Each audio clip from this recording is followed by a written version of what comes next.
because I understand how much that takes for teachers to hold up a really strong resistance about like, no, we're not doing that in our classroom. We honor all students, all genders, all ethnicities, and just centering humanity and humanizing our students. So shout out to those teachers.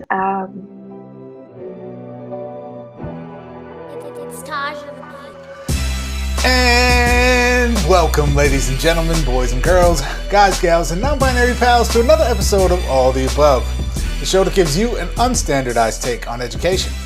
I'm Jeffrey Garrett, one of your co-hosts, and I've been a middle and high school principal and a high school social studies teacher. And as always, I'm joined by... What up, family? It's Manuel, your favorite teacher's favorite teacher. I'm a high school history teacher here in the Los Angeles area. This is year 18 in the classroom for me, and this here, of course, is All the Above, your place for news and analysis of all matters pertaining to our world of education.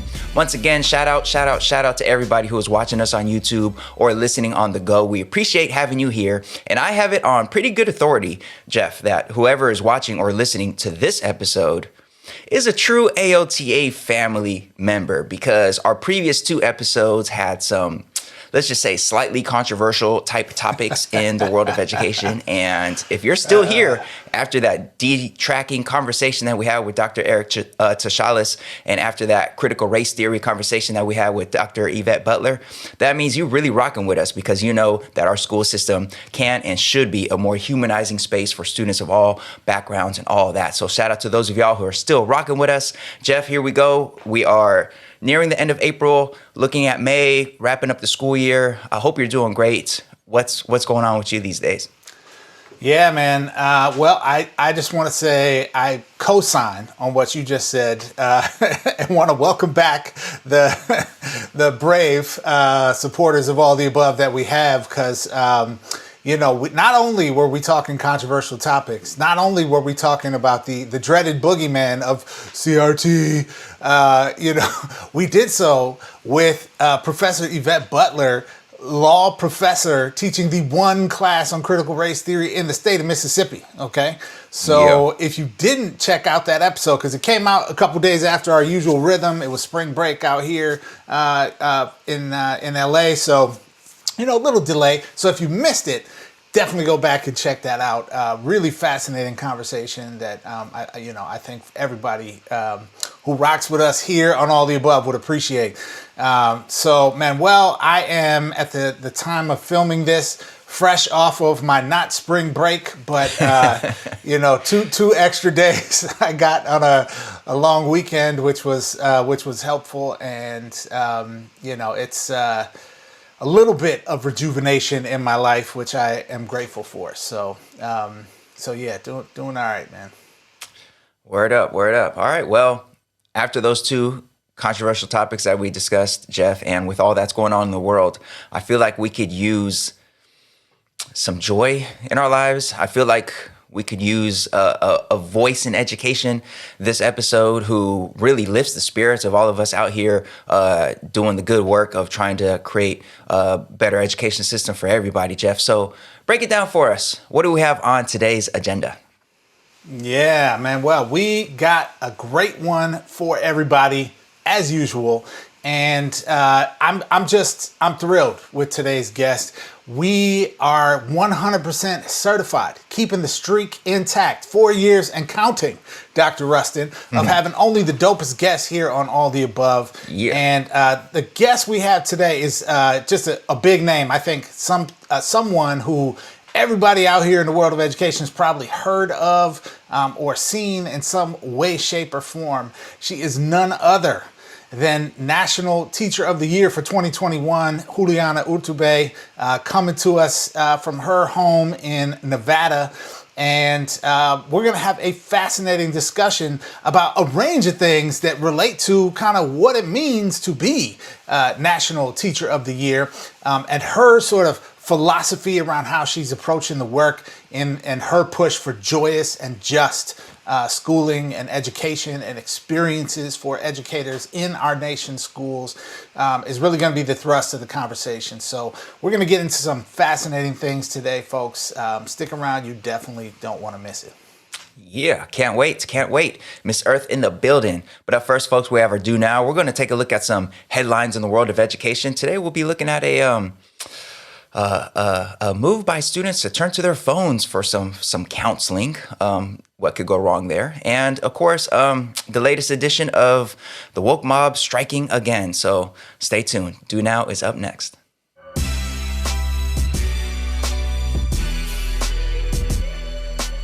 All right, folks, now it's time for today's Do Now. Jeff, how are we going to do the Do Now today? Well, Dr. Rustin, here in Los Angeles, of course, we are still relatively fresh, coming off of spring break recently. And nothing is more important in this final stretch of the school year, Manuel, as we gear up for everybody's favorite part of the season, testing. To figure out who's here. Got to hit that 95% participation threshold, man. Attendance. We got to take a roll call, see who's in the building. All right. Sounds good then. Sounds good. Let's see who's in the building today. Jeff, first name for roll call is Alexa. Alexa. Well, I know Alexa, roughly. I do not use Alexa in my household because I feel like Jeff Bezos already has enough information about me, and I don't need him listening to my most intimate conversations all around my house. Alexa, cool. It's cool technology, I guess, right? Yeah. I actually have more than one student this year who's named Alexa, and I think they're a bit annoyed at the growth of Amazon Alexa because, all the jokes and all that stuff. So, this story here, well, first of all, you did mention Amazon, I think a few times on our most recent episode, or maybe it was the one before that. Oh, man. Yeah, so. What's going on with the programming in the brain? I don't know. That is. To be fair, we're of course not doing that. we're not sponsored by Amazon or by Alexa. And actually, this story here doesn't specifically deal with Amazon's Alexa, but I'm sure Amazon is connected to it somehow, some way. This is a story about artificial intelligence and chatbots, I should say, that more and more teenagers are using to get their mental health support. And it's kind of worrisome for an old guy like me. All right, so let's get into it. This story comes to us by way of Mark Keelerber for the 74million.org. And we featured, I think, several stories from the 74 over the course of this show. And Mark Keelerber's names come up quite a few times. And I hope I'm not butchering it. But in any case, good reporting here about these artificial intelligence chatbots. And in his story, which we'll link below, of course, he shares the story of 15-year-old Jordine Lewis of North Carolina, who's a stressed out teen who's struggling to deal with the challenges and anxieties of pandemic life. Now, Jordine didn't feel comfortable going to a therapist, so she turned to Woebot. That's Woebot, like woe with a W. Woe as in like you're sad. Woebot, one of a growing number of chatbots that use artificial intelligence to engage in text conversations with users.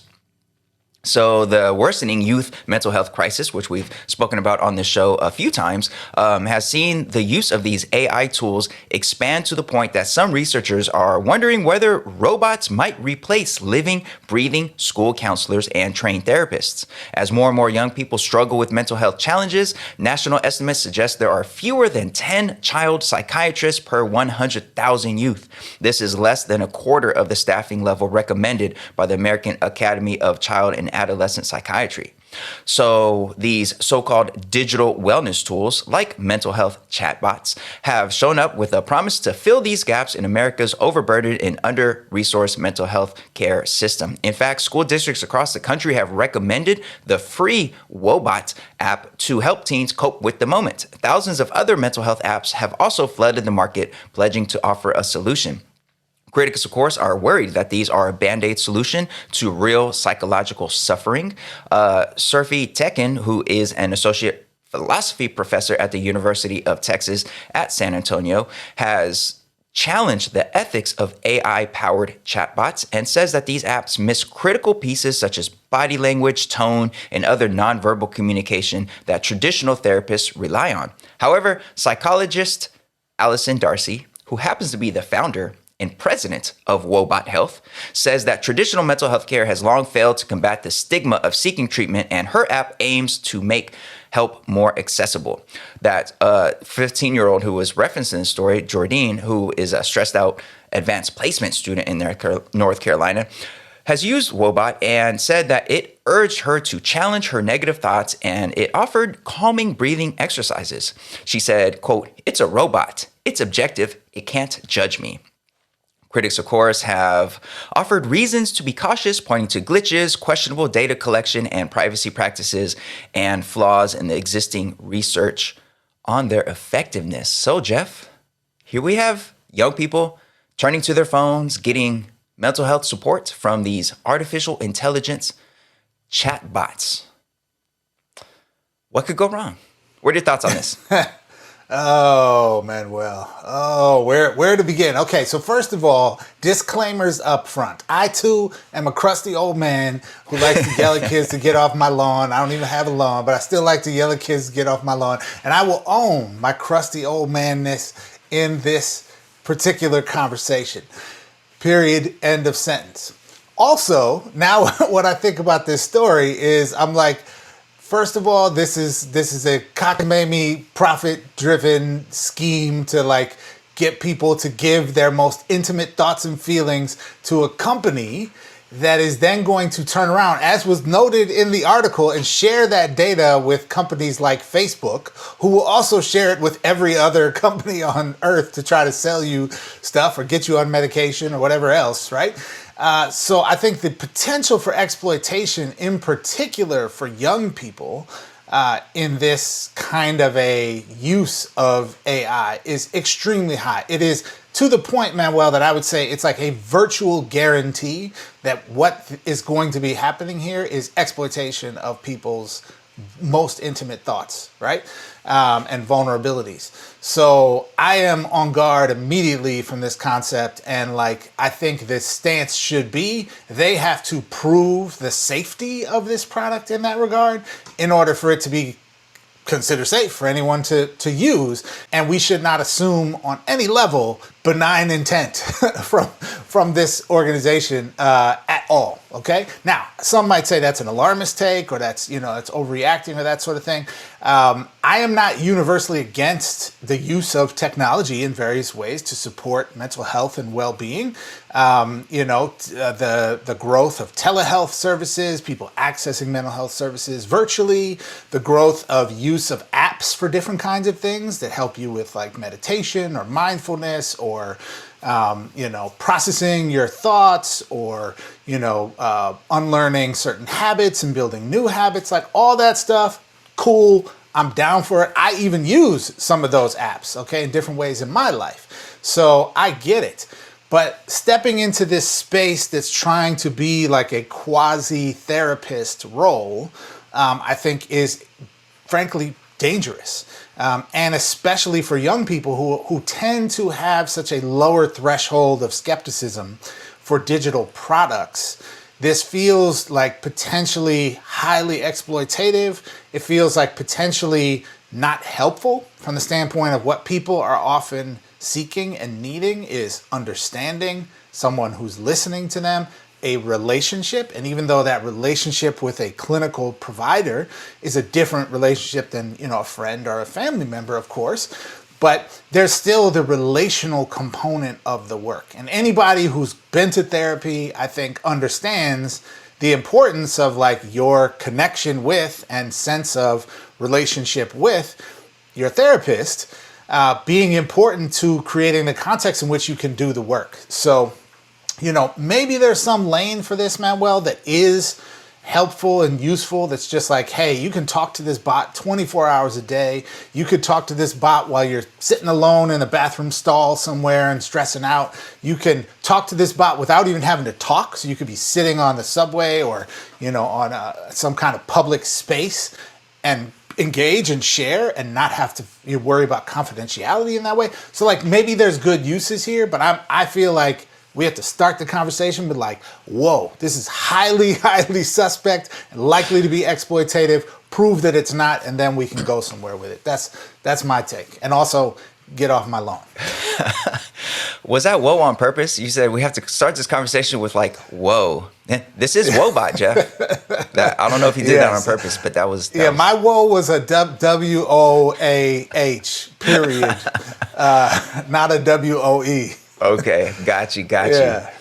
Yeah, man, this concerns me. I know I'm old. I know I don't use my phone in the same way that young people do, but I also know that tech firms are not to be trusted. Like, frankly, they're just not to be trusted. Now, the story itself, although it identifies Wobot in particular, this isn't really just about that one company. So I by no means want to make any assumptions about that company or that company's motivations individually or specifically. But I just know that for a service like this to be free, what do we learn from the tech world? Things that are free, well, they're not free just out of the kindness of the founders' hearts. Like, they have a plan for making money. And in this case, either it's the collecting data. Now, if you watch the actual intro little video online about this service, like, it introduces itself as this cute little robot. And in the video, it talks about building this emotional profile of the user based on their input and this and that. Like, that emotional profile, imagine how valuable that is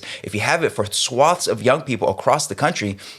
The founder might have no intention of ever using that data for anything, profit driven. But like, okay, let's say 5 years from now, they get bought by a bigger company that wants that data because they want to know what those young people, all the things that you could do with that data. It's just, I don't trust that part of it at all. And I am concerned about the fact that this is clearly a Band-Aid solution. I don't think anybody really disputes the fact that this is here because we don't have enough trained therapists and psychiatrists out there for young people. I would love to see greater investment in building up those resources so that young people could talk to somebody in person and get the support they need and not have to turn to an algorithm. This, whether it's Siri, whether it's Alexa, whether it's Wobot in this case, these things are presented to us as if they were like actual like individuals, and we have like a relationship with them, like as if Siri is an actual person or Alexa's a person or Wobot is an actual little robot that you could build a relationship with. But they're not. They're these massive algorithms, and it reminds me of the film Her, which came out like almost 10 years ago now with Joaquin Phoenix and Scarlett Johansson, where he's building a relationship with this artificial intelligence voiced by Scarlett Johansson. And like, I worry about young people having these conversations with a chatbot at 2 a.m. or whatever, and really like feeling like they are talking to an actual person when they're not, and what impact that might have as they realize that this is not what they thought it was. In the movie, he realizes towards the end, like she's not an actual person, and she doesn't just talk to you, she talks to thousands of others, and this is just not what you thought it was. And I just would like to see solutions that bring kids off their phones. But again, I'm old. I don't use my phone the same way young people do. I get it. There's a stigma going and asking for help. And if a chatbot could help introduce like calming exercises, breathing exercises to young people, that sounds great. It's just what comes next. That's the part I'm worried about. Just like those electronic hall passes that we talked about last episode. Yeah, I get it. On the face of it, seems convenient, seems nice, but I'm worried about what comes next, because these tech companies time and time again have proven to us that they are profit driven, and that comes first, no matter what little marketing they use to present their service as being for the benefit of communities. Like, they are profit driven. What's going to come down the line when they get bought out by somebody else? It's just, I don't like it, man. I don't like it. I don't trust it. I'm 100% here with you on that, man. And I would say, I would even go further than what you said, Manuel, which is we don't have to wait until they get bought by, whoever, right? Whatever billionaire out there or corporation out there buys them. Right now, what they're doing is gathering data and selling the data. That's the profit model in the short run. Right. The long run profit model is start charging, right? So there's going to be a monthly subscription fee or whatever, right? Or you pay 99 cents each time you use the service, or however it's structured, right? And then they're still going to sell your data, and they're just going to get better at it over time. Oh, yeah. So, guaranteed, that is the business model here. And as much as to us, It is, we're here to provide mental health support services and fill the gap, because we don't have enough providers, and, reduce stigma and break down barriers and all these things that could partially be true. But they're not a business that is going to go to investors and say, hey, here's what we do. We break down barriers, blah, blah. They're going to be like, what we do is get people's most intimate thoughts and figure out how to more effectively sell them stuff that they never wanted in the first place, right? And how to figure out how to get more profit out of people than we otherwise could without this more deep information we now have about them, since they've been getting therapy from a bot. So I'm not here for it either, man. I put me last in line to sign up for this service. Man, when the robots take over, they're going to know so much about us, man. They're going to know so much about us and how to hurt us. Yeah. Yep. All right, Jeff. That was a bummer. Let's have something uplifting for our second story. Something that gives us hope for the future. What we got? Who's next on the roll call? Well, depending upon how you look at this, Manuel, you could see this story as incredibly hopeful and liberatory and uplifting. Yeah, or as like fascist and crazy. Okay, so this is all a matter of perspective right here. As they say, it's all relative. So our second roll call term, who's in the house for today, Manuel, is the notorious, the one and only woke mob. Woke mob in the building, Dr. Rustin. Woke mob. Man. Jeff, remember when the term woke was actually just used amongst the Black community as a way of remaining aware and vigilant against systemic oppression and the various ways that the country tries to destroy us? Just like, hey, man, stay woke, stay woke. Mm-hmm. I miss those days. I feel like so much language from the Black community gets taken and distorted and turned into even cancel culture. I could go on, but in any case, I'm tired of hearing non-Black folks use the term woke, especially in a disparaging way, which almost exclusively it's used in a disparaging way now. All right, woke mob. That doesn't sound joyous at all, Jeff. What do we got? Well, this is a fascinating story, Manuel. So let's dig into it here. Okay, this story is based on an article by Valerie Strauss in the Washington Post. So shout out to Valerie. We have cited her work frequently over the years. And her piece also includes a piece of writing by high school English teacher and national board certified teacher Sarah Mulhern Gross. I hope I'm saying that name Gross. I hope I'm saying that name correctly. And here we go. Book banning in public schools is, according to new reports, at an all-time high as right-wing groups and Republican-led legislatures target works that address race, racism, gender, sexuality, and other issues they don't want students to discuss in classrooms. They have also raised the level of rhetoric to include accusations that those who promote books they are challenging are sexually, quote, grooming young children. Sarah Mulhern Gross, a national board certified English teacher at High Technology High School in Lincroft, New Jersey, has already been lambasted by vitriolic critics for the way she discussed Romeo and Juliet in her classroom last year through the lens of toxic masculinity. Within days of teaching that unit, far right-wing publications twisted her words to denounce, quote, woke liberal indoctrination in schools, end quote. Strangers sent Mulhern Gross messages on social media accusing her of indoctrinating students, of being unprofessional and unintelligent. She received a handwritten letter addressed to her at school. The letter accused her of being a, quote, low-life, pseudo-intellectual, swallow the lib woke BS Kool-Aid bleep bleep, end quote. Now, said Mulhern Gross in response, I won't lie. I hesitated when it came time to plan my Romeo and Juliet unit this year. Should I skip the play? Should I not introduce my students to the possibility that toxic masculinity could have played a role in this play? Small decisions about the books shared and not shared in classrooms and libraries could have far-reaching impacts on students. When teachers fear being attacked for even mentioning a book, to a student, they will stop talking about books. They will close their classroom libraries. Mulhern Gross writes that the growing tide of attacks and threats against teachers will have a chilling effect on teachers, librarians, and school officials that could be devastating. Teachers and school librarians have already admitted to quietly removing books that partisan groups might view as problematic. They are not ordering new books included on lists that were put together by organizations such as No Left Turn in Education.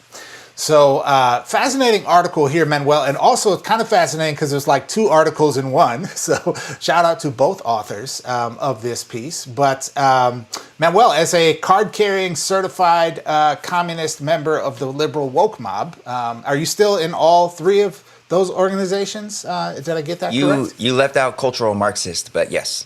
My bad. I'm sorry. I didn't mean to shortchange. You know, it's important on this show. We like to recognize people's professional accomplishments.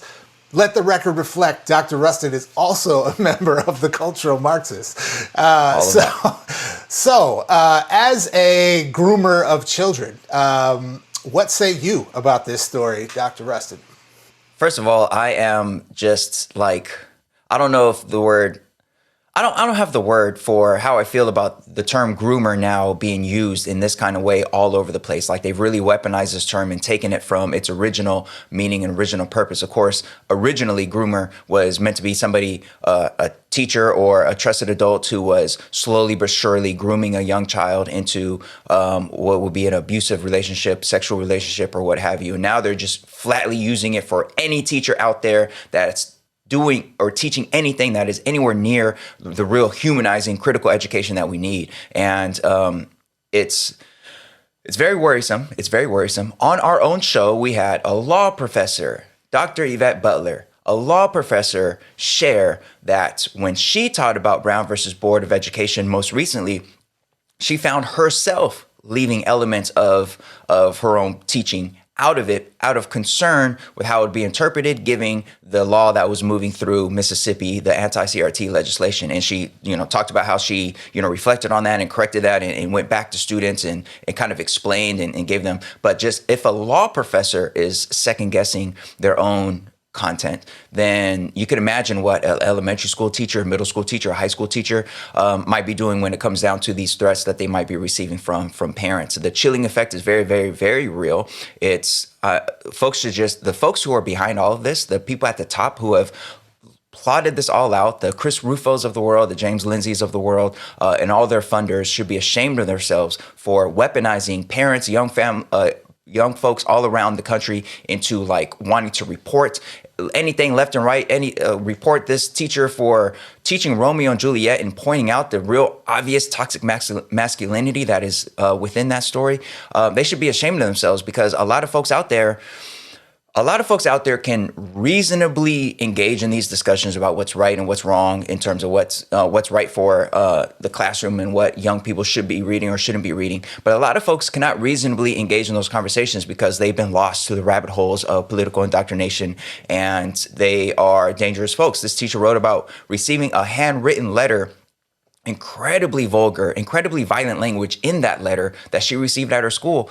That's only a hop skipping away from that parent, that person, whoever wrote that, who's probably not even a public school parent, from them showing up to the school to confront this teacher face to face. I'm reminded of a story I saw originally 2 years ago, and then it was up in the news again locally here about this man who was a train conductor. And I don't know if you heard about this, Jeff, down in Long Beach. He tried to run his train off the tracks in order to sink a boat that was in the harbor, the boat being the USS, I think, Mercy. And it was a Navy hospital ship sent to the Los Angeles area to help with as the pandemic was beginning, to help with the shortage of hospital beds. This man is a train conductor, and he tried to run his train off the track to hit the boat.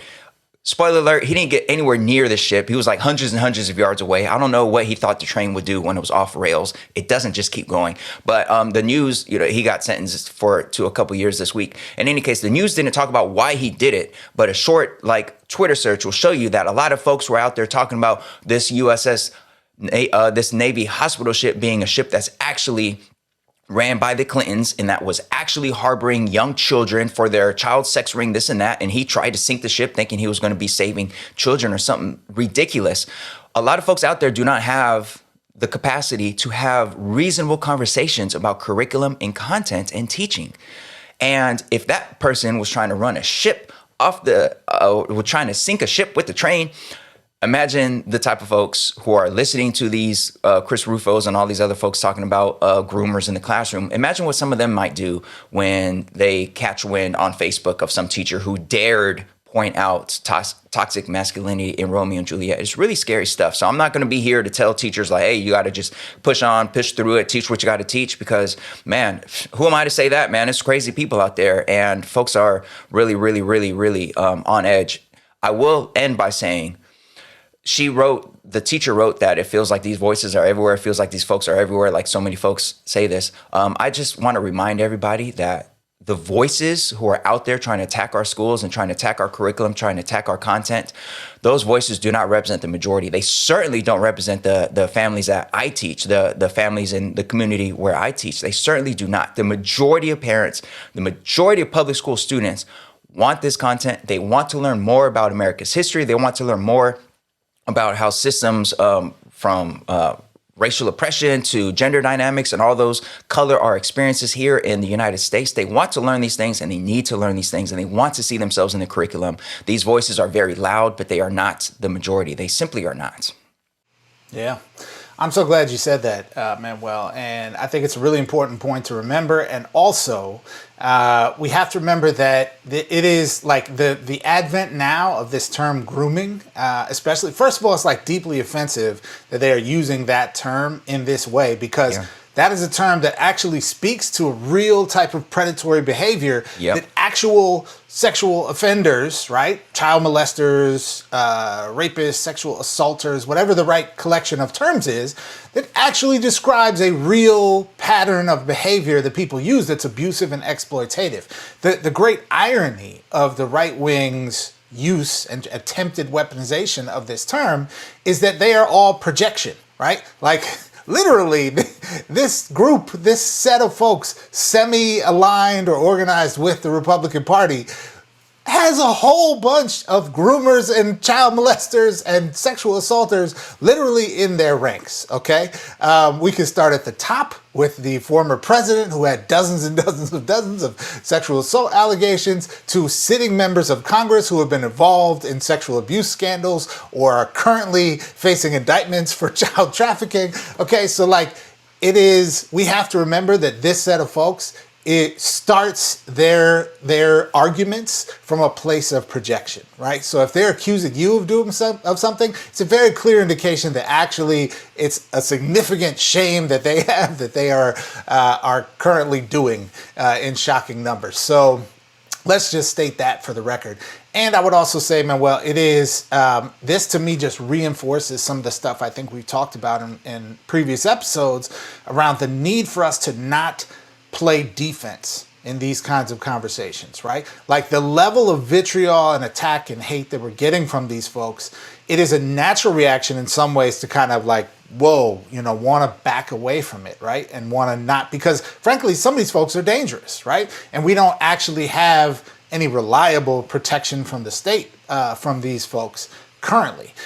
So I get it. And at the same time, we have to, at least in our collective spaces, in our workplaces, in our organizations, in our unions, in our community organizing, have to actually play offense, because we are on the morally right side of this conversation. We are practicing, advocating for the expansion of rights, the protection of humanity and dignity for all people, and they are not. This isn't a morally ambiguous situation, right? Like, these folks are accusing people like us of trying to groom kids to become trans, which is like not even an actual thing, right? Like, it's literally not a thing that exists, right? And their discussions are, there's going to be men competing in women's sports and dominating the sports, and that's going to ruin everything.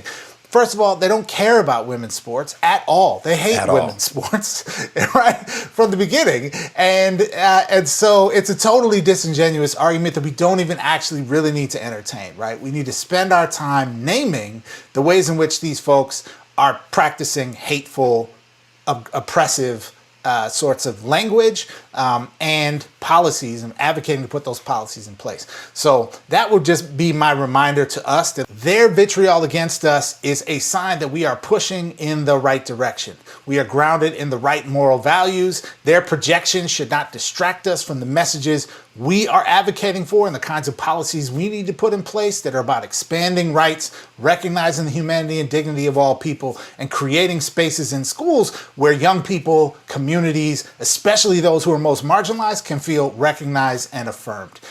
So that's where I think we need to go with this. Yeah. Amen. I'm with that. And it's also important to remind folks that the individual who should get the most credit for bringing critical race theory into the culture war and now bringing this term groomer into it. Chris Rufo, he himself recently had a speech where he titled it, or lecture or whatever, he titled it Laying Siege to Institutions. It has been very clear, and he's not hiding the fact that his whole goal is what he's calling universal school choice, quote unquote, universal school choice, which is another way of saying break apart the school system. Let's not have a public education system. Let's let folks take public money and funnel it to private schools and charter schools that teach religious views and what have you. So this is really about not just defending what's right, but it's also about defending the institution of public schools, man. Something that like any kid across the country should be able to just access public education that affirms them, that builds them up and helps them create a better world for tomorrow. So we got to defend our schools, people. And with that in mind, it's time for some real joy. It's time for the National Teacher of the Year, last year's National Teacher of the Year, who's going to come and speak to us about not just her experience as Teacher of the Year, but also just remind us of the power and real sacred duty of being a teacher, especially in this time when there are so many attacks on teachers. All right, so that's in our seminar coming up next. Stay tuned.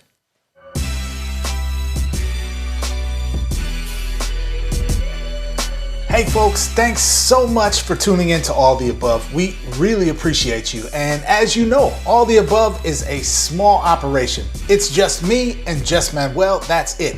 We have no sponsorships, which means we are totally dependent on our amazing audience to help support the show. So here's what you can do. Go to our website, which is aotashow.com/support. That's aotashow.com/support. There you can find links to everything you can do to support the show. You find all the links to every platform that we're on where you can like, subscribe, follow. Make sure you share our show with your whole network. Also, you can donate there. We are on Venmo. We're on Cash App, and most importantly, you can find the link to our Anchor page where you can become a monthly patron. Even a small donation once a month will make a huge difference in helping us continue to produce the show. Lastly, you can find there the link to get your flyest, best, latest, all the above show merch. Okay, all you got to do is go to aotashow.com/support. Thanks. Enjoy the rest of the show.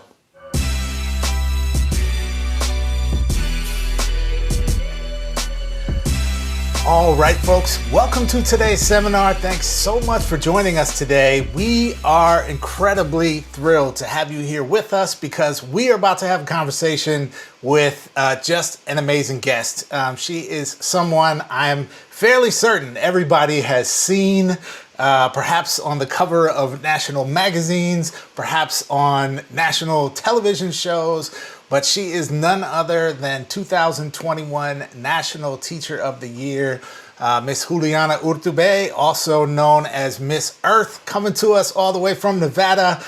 Welcome, Juliana, to All the Above. It's good to be here. Thank you so much for having me. All right. Well, let me tell you a little bit more about our guest, folks. Juliana Urtubey is the 2021 National Teacher of the Year and is currently in her 11th year as an educator. Miss Earth, as she is lovingly known for her efforts to beautify school grounds and engage students in gardening, teaches at the Kermit R. Booker Senior Innovative Elementary School in Las Vegas. There she is a co-teacher in pre-kindergarten through 5th grade special education settings and is an instructional strategist developing supports to meet students' differing academic, social, emotional, and behavioral needs. Juliana is a National Board Certified Teacher and is a National Board of Professional Teaching Standards Board of Directors member and Teacher Fellow. She is a Nevada Teach Plus Senior Policy Fellow and an Understood Teacher Fellow and Mentor. She's also winner of the 2018 Rogers Foundation Heart of Education Award. Since being announced as National Teacher of the Year in May of 2021, Juliana has shared her joyous and just message with pre-service teachers, educators, and policymakers across the country, including at the White House and throughout U.S. and international media. This includes publications like People Magazine, The Today Show, Univision, Telemundo, and Colombia's El País, El Espectador, and RCN Noticias. Welcome, Juliana Urtubey, to all the above. I'm going to kick it over to Manuel for our first question.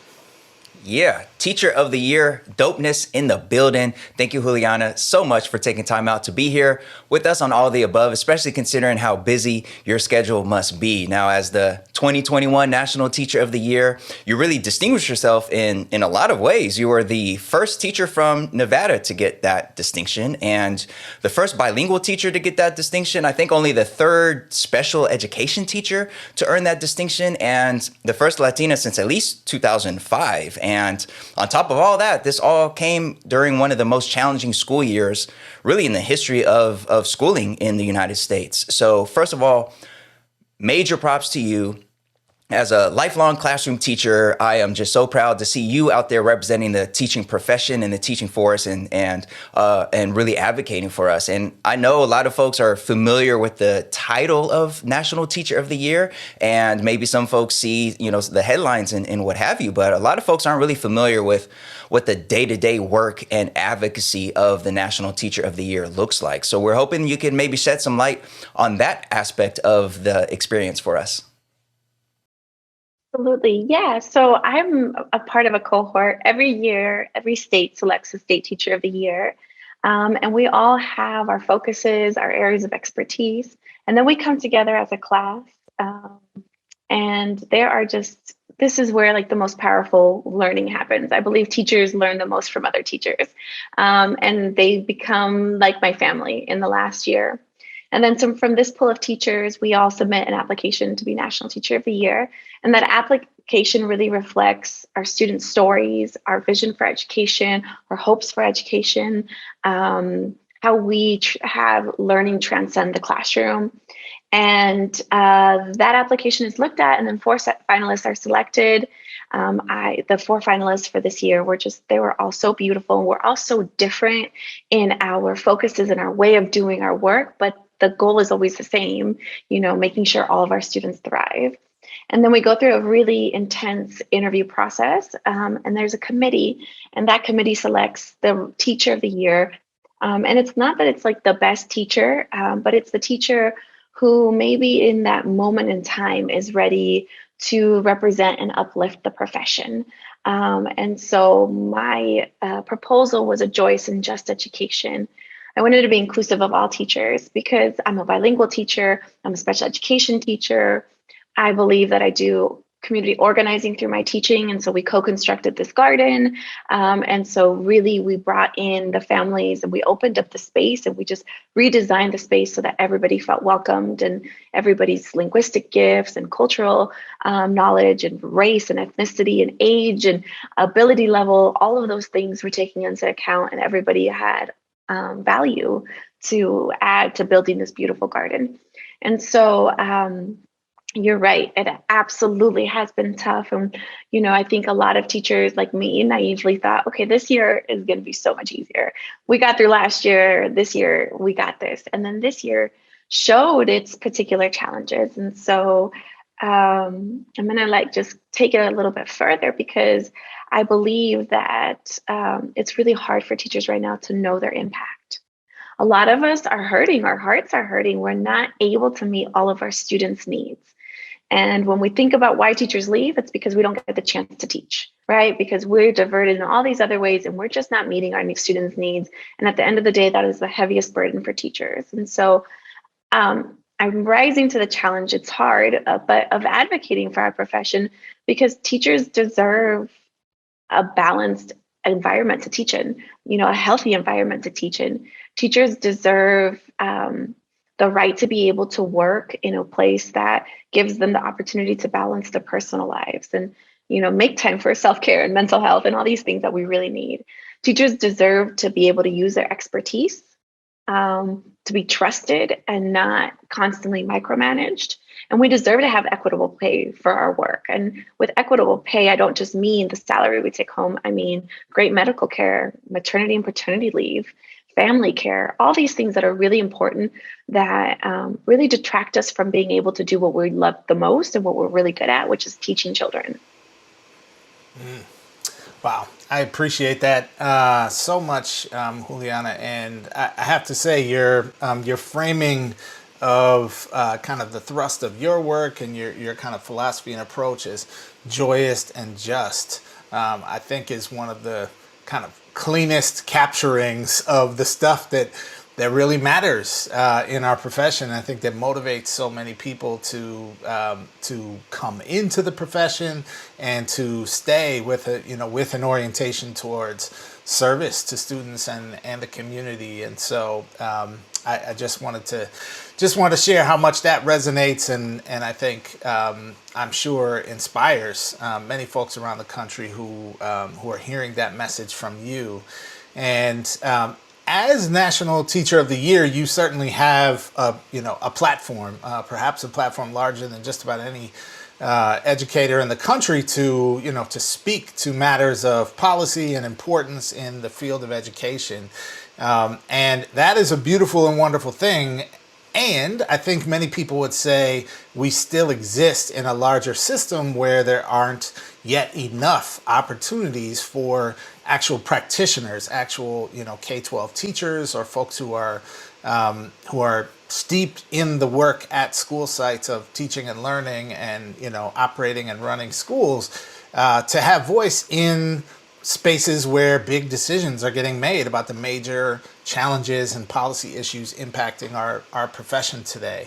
I'm wondering if you could share, in particular from your lens, having, gone from sort of quote unquote regular teacher to National Teacher of the Year, could share your thoughts on what should be the role and the place of teacher voice in those kinds of decision-making spaces, and what advice might you give to folks who are, working on the ground or advocating for teacher voice in those spaces? I just don't think that we can make any decisions related to education, especially K-12 education or pre-K-12 education, without having direct teacher approval. Like, we need to be able to put our stamp on approval on policy, right? We need to be able to communicate sometimes what we see as very obvious unintended consequences of policy, because sometimes we can save ourselves a lot of resources, a lot of heartache by just listening to teachers first. We are like the ultimate people who can just multitask. We can do schedules that, should win the Nobel Peace Prize in physics for bending time and space. As a special education teacher, I know every couple of weeks I had to redo my schedule, and I don't know how we made it work, but we did. And we know that schedules lead to an incredible amount of change in terms of equity for students if we build schedules first based on special education needs, right? And so that was advocacy. But really what I think is really important is for teachers to trust themselves, for us to know you don't need to be an expert in policy to inform policy. You are already an expert from your classroom. Like what we do day in, day out, how we already know that one kid is going to come in and do that one thing every single day, that expertise is really valuable. And what I hear very often is teachers minimizing their expertise and their leadership. Oh, I'm just a teacher. No, you are a teacher, right? I was having a conversation with a teacher friend not that long ago, and we were talking about the frustrations of how slow sometimes change is, federal, state change, even district change. And we were making the realization or having the realization that teachers are the most powerful people within the system, right? Even for top leaders and administrators, change takes a really long time to like exercise. But in my classroom, I can say, hey, that strategy I did yesterday didn't work. I'm going to replace it with this one that this student suggested. And that same day have that impact, that growth. I think teachers are the most powerful people within the system, but sometimes because we're isolated or we're overwhelmed and overworked, we forget that. So you don't need to be prepared to talk to a policymaker. Somebody at CCSSO told me policymakers' job isn't, your job when you talk to policymakers isn't that you have to know exactly how that happens. It's their job to listen to you and make it happen. So if you say, I need a smaller caseload for special education services, otherwise I can't satisfy the law abiding minutes, then it's a policymaker's job to make that happen for us. And so it's also about partnership, right? It's about building bridges and relationships. Policymakers shouldn't just be reaching out to us a one-time deal. We should have ongoing relationships. Every single policymaker and administrator really should have a school that is friendly to them, that they can pop in and out of frequently and really get the pulse on what's going on. I know that that's what I've had to do this year as National Teacher of the Year because the position does take me out of the classroom for the year, but I frequently visit my school and just check in on my teacher friends, ask them what's going well, what's not, remind them of their impact, of what is happening in the classroom and how beautiful that power is. And I think teachers are so careful with their power that that's what keeps my hope going, that eventually policy will line up with what teachers are seeing and needing.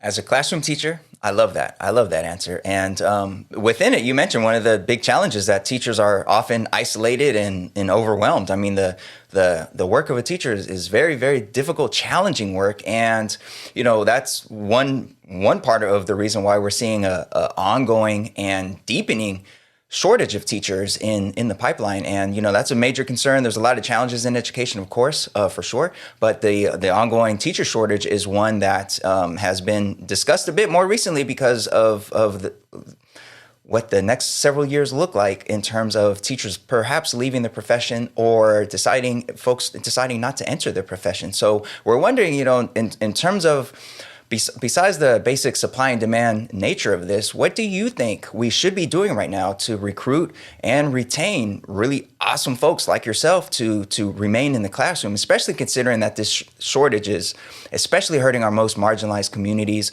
especially hurting students who live in areas that have been so historically underserved? So I think students need to see their teachers thriving. They need to see their teachers enjoying their day in, day out of their work. Most teachers, this is our life's work. And I think school leaders have a lot of influence and a lot of impact on that. They say teachers is the number one influence on a student's learning. Well, in a site administrator, school administrator is the number one determinant on a teacher's efficacy, on our retention, right? When we know, okay, the system's not perfect, but I can go to this person or these group of people for help, for support, for understanding, and I get it. I'm not just being told reach out for help. I'm being listened to, and maybe it's not 100% what I need, but there's movement towards it. That's what teachers are patient, and we can carry a lot on our backs. So when a teacher is getting ready to leave, it's because they've exhausted all of these possibilities. I also think that we need to be more generous about how teachers collaborate with each other. Oftentimes, that's the thing that gets crossed off first from the schedule is teacher-to-teacher collaboration. I'll tell you this, that I am still a teacher because of a co-teaching model, right? So we were overwhelmed. I have always taught at schools that, are under-resourced and the students, just are in first line of what Zaretta Hammond calls cognitive reparations, right? She said that and it just blew my mind. Anyway, they're first in line for these cognitive reparations. And that's where I've always taught. And so we had like a rezoning, and all of a sudden my caseload doubled. And I was able to bring in a third teacher, and her and I shared a classroom together, meaning we had K through 5 resource in our room, and we helped each other out. Our students got to go to their group based on their ability level, based on their behavioral needs. We supported each other. During part of that time, she was breastfeeding, and so she had a pump. So we turned our closet into this beautiful lactation office, something that does not exist in schools. I was able to cover her classes while she was able to do that. We were able to laugh and joke, and we were able to struggle with the students who needed the most help, right? We struggled together with those students. It wasn't just one person. So I think we have to be more generous about how we pair teachers together, creating more of a model where, teachers that have that kind of like that coaching strength or lots of years of experience really overlap with a lot of other teachers. And because I think it's really unfair that our options as teachers are to become an administrator if we want to move up in the career ladder. And I think that that's really unfair. We really have to be more creative about how we lend teacher expertise to each other. So I don't know if that answers your question, but I think that that's one of the things that effectively helps teachers. And teachers, need to talk to our students about the beauty of this profession, that yes, of course there's struggle, but that there's hope. I have been really privileged to get to travel the country and talk to a lot of aspiring teachers, some as young as high school. I was in Albuquerque a couple weeks ago, and I was participating in the Ed Rising conference, where these youngsters come up with projects and lesson plans and speeches and things like that. And they have competitions among themselves as future teachers. And I got to keynote, but the joy in it was hanging out with the students during and after the conference.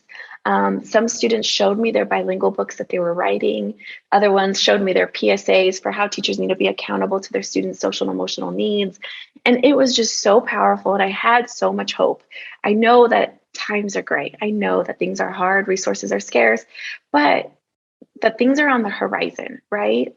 And so it's up to all of us to think, okay, what levers can I pull today to make this space more just, to make it more joyous? And if it's not just or joyous, then it can wait. Wow. So much resonating with me, and that you're pushing me to think about there, Juliana. And honestly, one of the things that just hit me right in my soul is, as you were talking, is as a former principal in a very crowded school building in New York City, the only place in our school that was like a legitimately single room private space where new mother teachers could pump was the tiny bathroom in my office as the principal. And I always just felt so guilty that was the one space that people had to use that was, legitimately private, didn't have windows or that sort of thing. In a profession that is 70+% female, nationwide, just one tiny example of the ways in which your point about teachers needing to be able to thrive in their workspace as an example to students of what kind of culture we want to have in schools. Very powerful for me in this moment for sure. For our next question, we want to kind of pivot a little bit to the context in which you served or serve as Teacher of the Year. Which I think it's fair to say, after 2020, most people thought like, all right, 2020's gone, 2021 is going to be great. But 2021 was certainly also one of the most challenging years in modern education history, with the kind of lingering and ongoing effects of the pandemic. Tons of social upheaval and, political backlash happening around schools. Everything from this sort of hysteria that's been drummed up in the anti-CRT movement to, fluctuations in budget, school enrollments, staffing issues, staffing shortages, all of that kind of taking place around schools. And I guess our question for you, Juliana, is really to try to get your perspective on, in a context where it seems like the teaching profession is in some ways under attack, in other ways maybe just not being shown the kind of respect as, an important pillar of the institution of public school in a democratic society. What do you think is the kind of proper place of respect we should have for schools, public schools, education, and how do you think we can perhaps get back to that sort of place for the teaching profession? So first of all, shout out to all the teachers in all the states that are having all of these anti-human legislation and policies passing, because I understand how much that takes for teachers to hold up a really strong resistance about like, no, we're not doing that in our classroom. We honor all students, all genders, all ethnicities, and just centering humanity and humanizing our students. So shout out to those teachers. Because that's tough. That's really tough. And I know that a lot of teachers, I think it's just kind of part of being a teacher that some of your students and some of their families may really test you and test your values. I wonder what our values are as professionals and as educators, right? So I don't mean to devalue these anti-CRT and book banning and all these what I perceive are really outlier thoughts on education. I think what we have is folks really caring about education and also seeing how powerful education is, right? So now it's a power grab. And, I think about Leonard Peltier and how he talks about how power is an illusion. Really, it is an illusion, right? The real power is in our transformative relationships with each other. And so in reading Sean Ginwright's book, The Four Pivots, I'm really called to see people's humanity and to see the points where we do converge, right? Without negotiating our students' humanity, the right to accountability, that we have to do better. Our schools have to be more inclusive places of belonging. And also that we can navigate these waters. I mean, if anybody can do it, teachers can do it, right? I know every single teacher has that one story about that one student who had that one challenge, and through the love and mentorship and relationship, that student left that classroom without that challenge, right? So I know teachers are compelled to rise up. I just hope that we rise up supporting each other, and that we lean on each other and knowing that the most important thing are our students, right? And so sometimes that I think that outlier politics are sometimes meant as a form of attrition to wear us down, right? Instead, we can look really deep within and see what we are already doing and what our students are already accomplishing in terms of collective and humanitarian type work with each other. And I think that that's where the real power is. It kind of goes back to the policy question, right? The most powerful place is our classroom. We can create the society we want in our classroom, regardless of how slow society actually is to catch up to it, right? And I'm not romanticizing it. I see this happen. I've seen this happen in my preschool classroom, right? This is something that the majority of teachers are able to do. And so I just really hope that we remember that impact and that power, because this is what I see from teachers as I travel across the country. Yeah, well said, well said. And I know we might have some folks listening or watching this video who would love to hear more about your classroom. And I just want to take a quick moment to shout out two dope teachers and, the homies Gerardo Munoz and Kevin Adams. Folks, if you're listening or watching, go back to their episode about a year ago. I think it was episode 90, before Juliana was named National Teacher of the Year. She shared a lot about her work in the classroom and the garden that she mentioned earlier. So definitely check that out. Shout out to the homies over there. And before we let you go, we do want to ask a little bit about your experience this year. Obviously, it was a very eventful year, and out of 3.7 million teachers across the country, you were the one that was National Teacher of the Year for 2021. And you met a lot of people and were part of a whole lot of different events and activities. So we just wanted to take a moment to ask you what you thought was maybe the coolest memory or moment or experience that you've had during this whole time. And feel free to mention if it was the wearing the spacesuit and addressing the good folks of Educolor during the summer at the Educolor Summit, shout out to Educolor as well, by all means. But yeah, what was the coolest part about this experience looking back on it? Like we called it like the intergalactic teacher convergence or something. And y'all came up with a dope name like on the spot. We I forget were what that was. goofballs, we pretended we were flying through space. And that was cool. Gerardo was there too. Shout out to Gerardo and the work that he does. And just in general for folks for like holding space to be really realistic about the teaching profession. My coolest experience, every time I travel somewhere else, it gets not replaced, but it gets kind of like mind mapped to another one, right? I think there's been some really high profile things that I never expected, like Dr. Biden flying in to surprise me during my announcement. A lot of things shifted this year, and my class and I, we told each other, we're not going to have expectations about in-person things. We're just going to go with it because we can't control it. So normally the announcement happens, in studio in New York, and instead they transformed my school library into literally the network.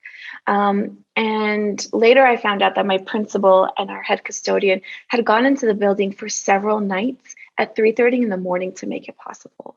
Wow. The whole school district, my whole school staff had made it a top secret that Dr. Biden was going to be there. I had no idea.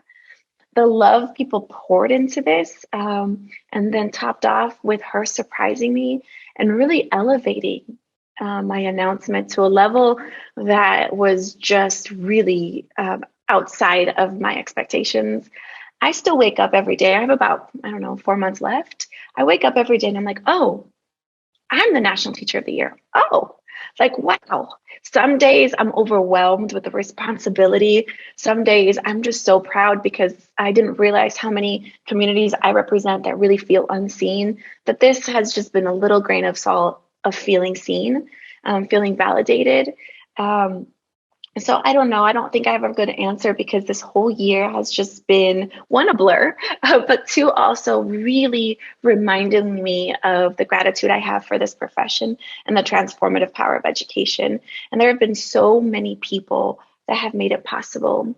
So I think another really important thing that I would be sad if I didn't share is all of the conversations about my work with my mentor, the director of the program, Sarah Brown Westling, my other mentors, Peggy Brookins, Dr. Tanya Holmes Sutton, my co-teachers, Jessica Penrod, like all of the conversations, my family. I talk about my mom at every single presentation.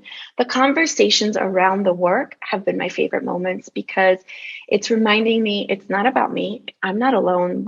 All this work, we do it in community, in creation of our beloved community. And that's what this work is about. It's about shining brilliance on our students and their families. So I don't know if that made any sense. It's been so amazing and I'm so grateful to this year. Yeah, I think that made perfect sense. And, all the sense. As you talk, Juliana, it's just so clear the passion, the kind of moral center that you have in the work, and that you have brought to your advocacy, serving in the National Teacher of the Year role, to not only have that be what is real in your classrooms and in Nevada, but something that can be infectious and contagious in the good ways. Those are dangerous words in these times of pandemic, I suppose, but the good kind of infectious and contagious in a way that brings hope and inspiration to people. And if there's one thing that that we need right now, it is hope and inspiration, I would say. So very much appreciate your words, Juliana. And before we let you go, I might just ask, if people are hearing this and they're excited by what you had to say and they want to follow you online or learn more about your work, what are the best ways for them to follow you or to connect with you online? Thank you. I love meeting new teachers. I think that even before I became the Nevada Teacher of the Year, the Twitter space for education was a really grounding place for me because I got to connect with other teachers who are doing social justice in all of their work. So on Twitter is probably the place where I post the most, and my handle is just my name, Juliana Urtubey.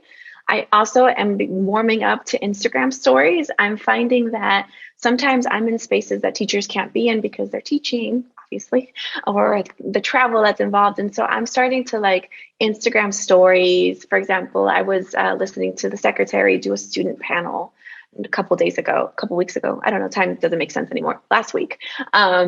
And I got to do a bunch of Instagram stories to capture the students' brilliance, So you can find me there too, Juliana Urtubey, same. Facebook, I have a Facebook and it's my goal to do better on it. So don't look for me there.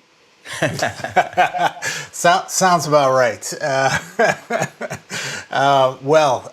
Folks, our guest today has been National Teacher of the Year for 2021, Juliana Urtubey from Las Vegas, Nevada. Thank you so much, Juliana, for joining us on All the Above. So grateful that you were here with us today. Muchísimas gracias a ustedes dos. It's been a pleasure, and I'm so excited that teachers have this resource just to keep themselves pumped up. So thank you for all you do. All right, folks. Hope you enjoyed today's conversation. That is it for our seminar today, but stay tuned. Next up is our class dismissed.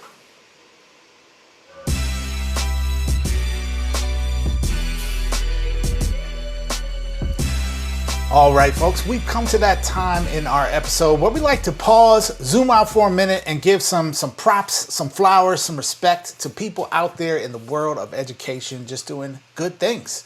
Dr. Rustin, who we got today?